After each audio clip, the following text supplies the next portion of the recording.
Yes, people, welcome back to another TS Talks. Hope you're doing good, keeping safe. Now, the last few days has been a lot going on in terms of football.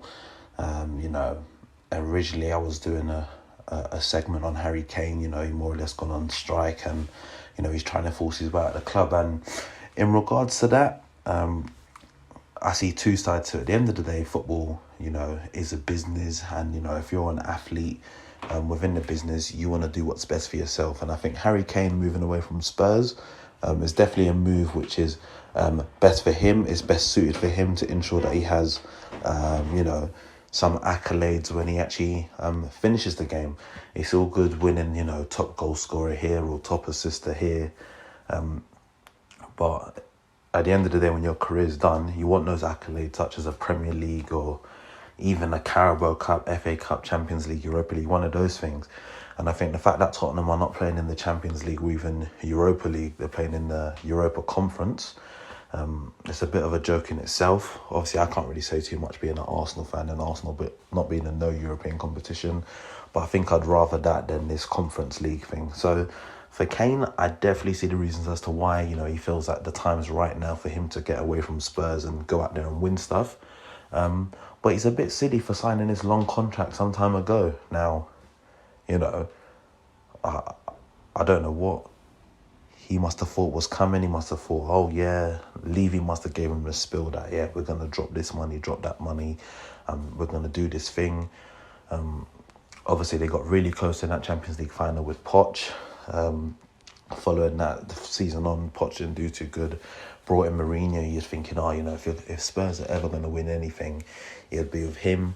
Obviously, Mourinho got the chop that week of that Carabao Cup final of the season. And no matter what, it was the most one-sided 1-0 defeat of,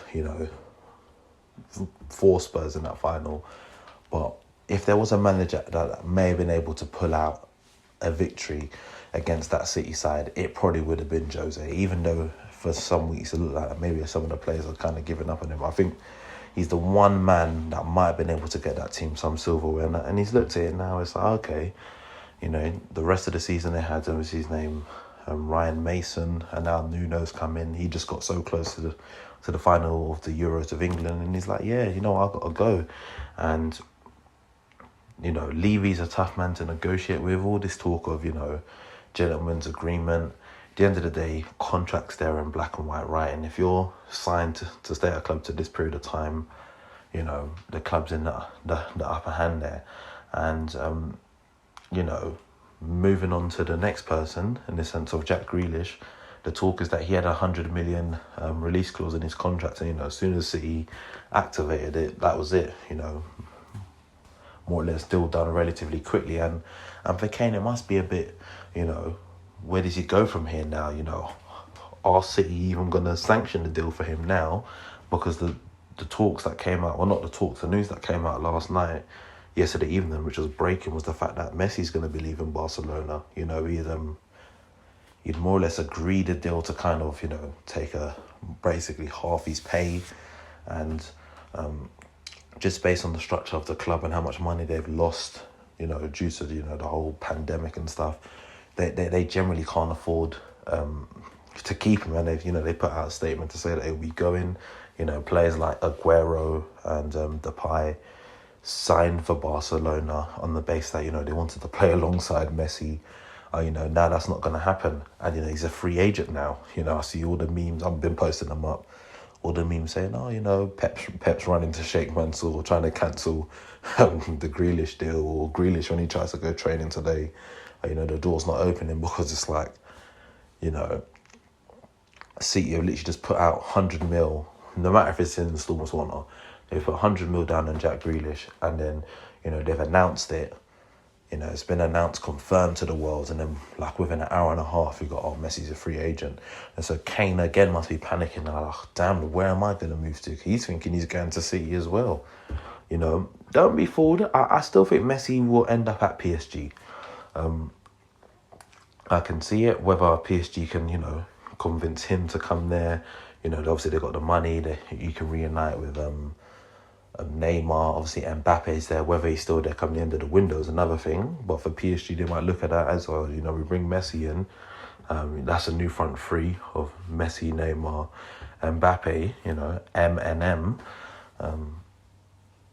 And maybe that convinces Mbappe to sign a new deal. So who knows? All I know is that if Messi comes to the Prem and he comes to Man City, the league is already looking long. With Man City signing Grealish as it is. And, if they sign Kane or Messi, in my personal opinion, it's a wrap. I see all this talk about, how would Messi cope at, Brighton on a, Monday night. And, it's something all of us have wanted to see for years, I remember everyone saying, what would Messi do on a wet, windy night in Stoke? And, it'd be interesting to see where he ends up. For me, I think it's between PSG and Man City. I think just with the basis of City just outlaying the 100 mil on Grealish, although the talks that they were going to outlay close to 150 on Kane, who knows where he's going to go.